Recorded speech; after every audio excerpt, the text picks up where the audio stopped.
Assalamualaikum. I am Dr. Muhammad Ajmal Chaudhary. Today our topic of discussion is amblyopia. What is amblyopia? Amblyopia is also known as lazy eye, जिसे हम आम ज़ुबान में क्या कहते हैं, सुस्त आँख कहते हैं। ये एक ऐसी कंडीशन होती है कि इसमें पेशेंट को एक आँख से कम नज़र आता है और एक आँख से ठीक नज़र आता है।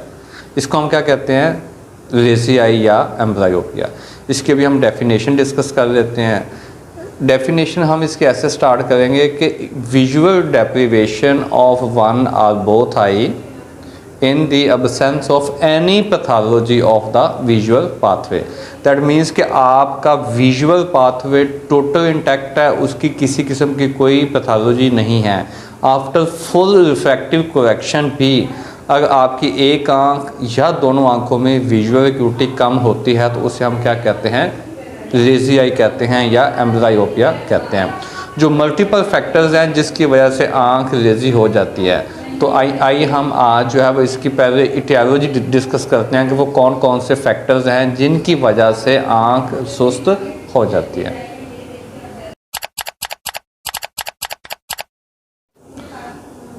Total prevalence of amblyopia is 4%। That means कि नॉर्मल पॉपुलेशन में 100 में से 4% लोगों को चांसेस होते हैं कि उनको एम्ब्लायोपिया या लेजी आई हो सकती है। तो इसके जो मेन इटियोलॉजिकल फैक्टर्स हैं वो 3 हैं, light deprivation, form deprivation and abnormal binocular interaction. हम पहले डिस्कस करते हैं कि what is light deprivation. Light deprivation is that condition in which light is not able to reach on the retina. That means कि no stimulus to the retina. आँख किसी भी तरह रोशनी को परसीव नहीं कर पाती या रोशनी मैनेज करके आँख के रेटिना तक नहीं पहुँच पाती। तो वो कौन कौन सी कंडीशंस हैं जिनमें जो लाइट होती है, जो रोशनी होती है, वो रेटिना तक नहीं पहुंच पाती।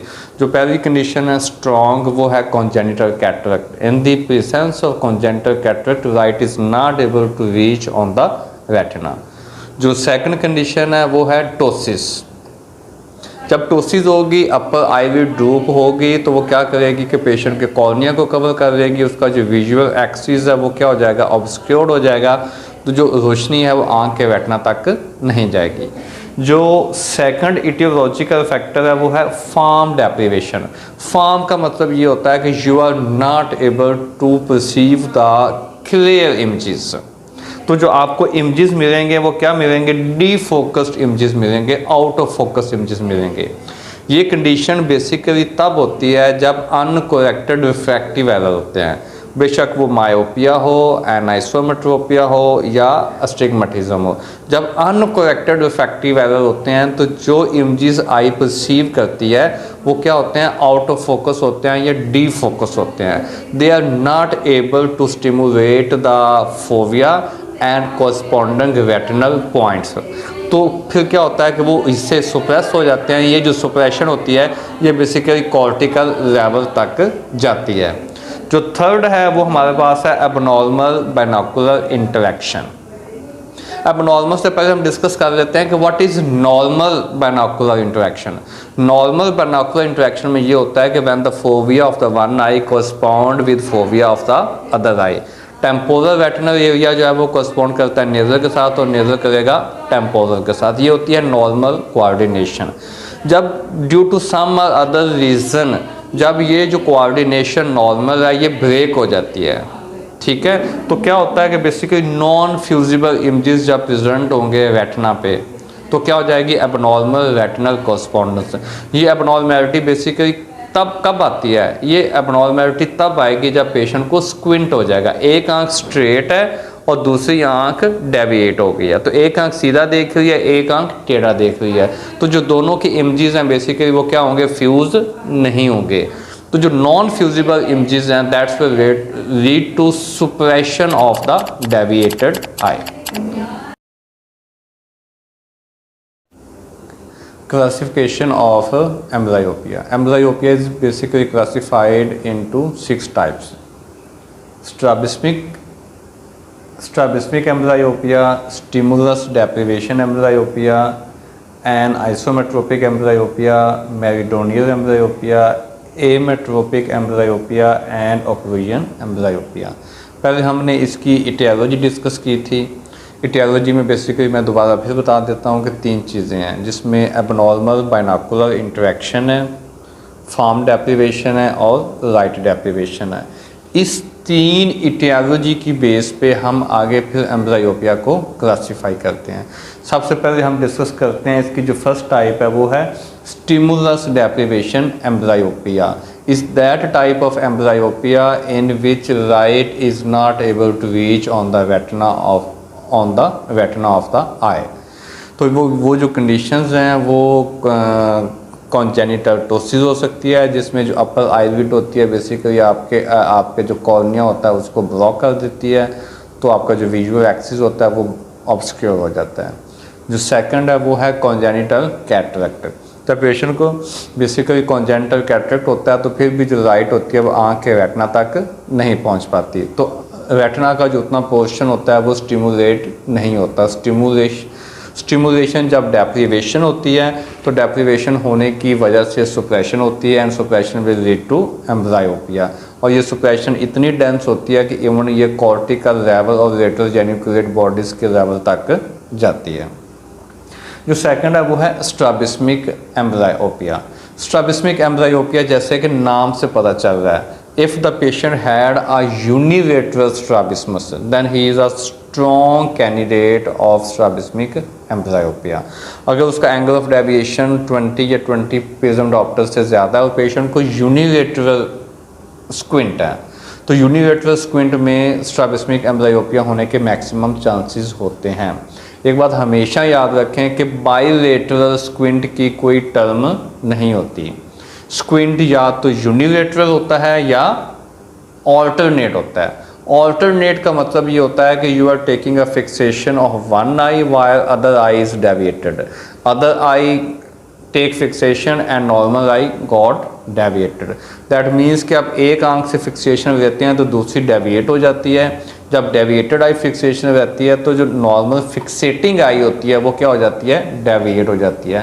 तो इसमें क्या होता है कि बेसिकली पेशेंट अपनी फिक्सेशन स्विच करता रहता है, कभी एक आंख से देखता है तो कभी दोनों आंखों से देखता है, जिससे क्या होता है कि रेटिनल स्टिमुलेशन होती रहती है, जिसकी वजह से एम्ब्लायोपिया नहीं होता।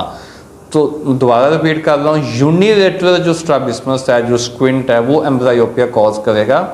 ऑल्टरनेट स्क्विंट में एम्ब्लायोपिया होने के चांसेस कम होते हैं। हो सकता है कुछ केसेस में पोस्ट ऑप अगर आप उनकी सर्जरी करते हैं, सर्जरी करने के बाद कुछ केसेस में चांसेस होते हैं, जैसे कि इन्फेंटाइल इजोट्रोपिया है, वो बेसिकली ऑल्टरनेट होता है। जब आप उसकी सर्जरी करते हैं तो पोस्ट ऑपरेटिवली उसमें स्क्विंट होने का चांस होता है।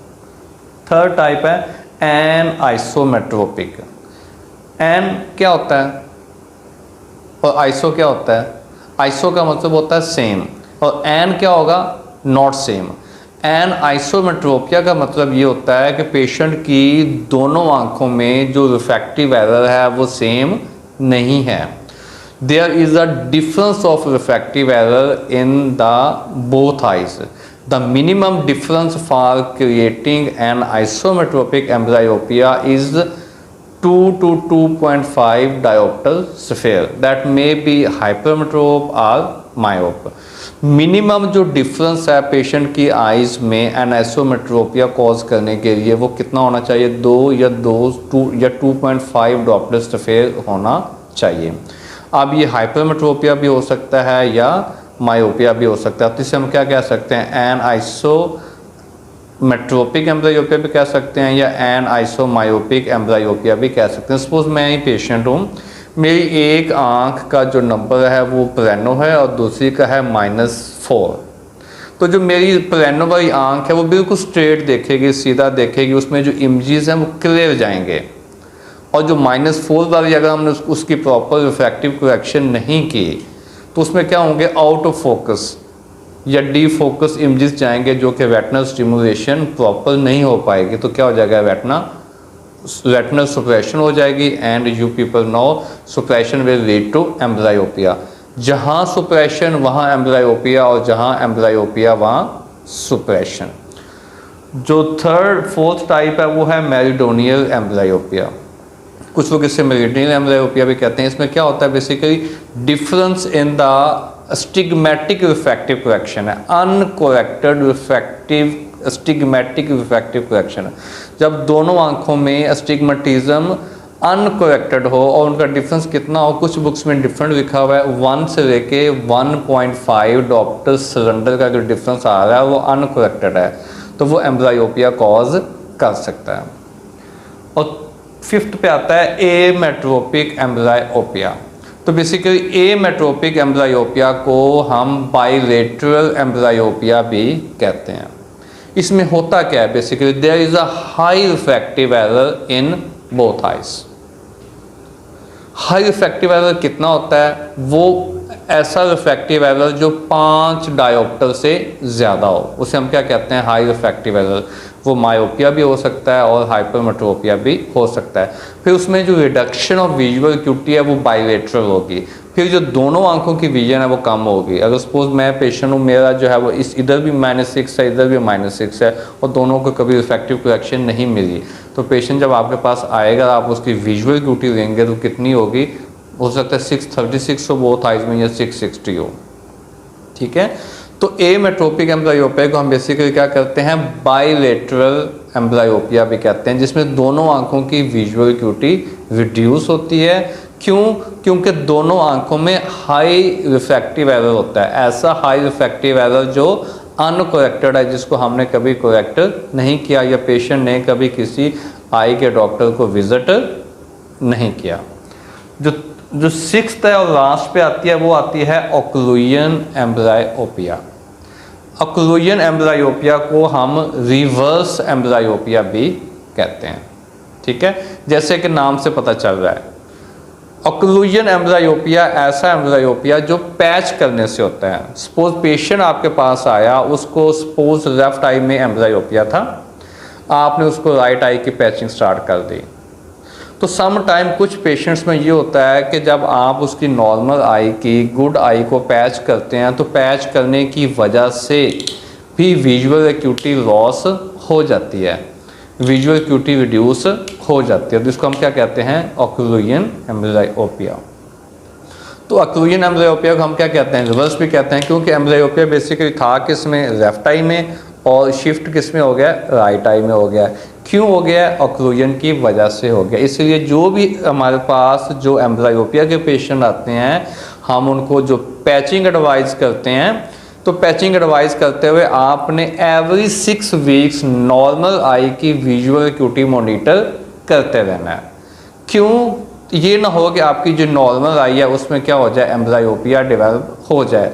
अगर इन केस एम्ब्लायोपिया डेवलप हो जाता है तो हम आगे जाके लेक्चर में डिस्कस करते हैं कि हमने रिवर्स एम्ब्लायोपिया को कैसे ट्रीट करते हैं। Now we move toward the examination, कि हम एम्ब्लायोपिया का अगर पेशेंट आता है तो हम उसको एग्जामिन कैसे करेंगे। इन्वेस्टिगेशन जो है वो इंटीग्रल पार्ट है किसी भी प्रोसीजर का या एग्जामिनेशन का। इन्वेस्टिगेशन में जो सबसे पहला पॉइंट है वो हमारे पास आता है केस हिस्ट्री। तो बेसिकली जो केस हिस्ट्री है वो एक सिग्निफिकेंट पार्ट है। केस हिस्ट्री से हमें पता चल जाता है डायग्नोसिस का कि जो एम्ब्लायोपिया है वो एम्ब्लायोपिया किस कैटेगरी में फॉल कर रहा है।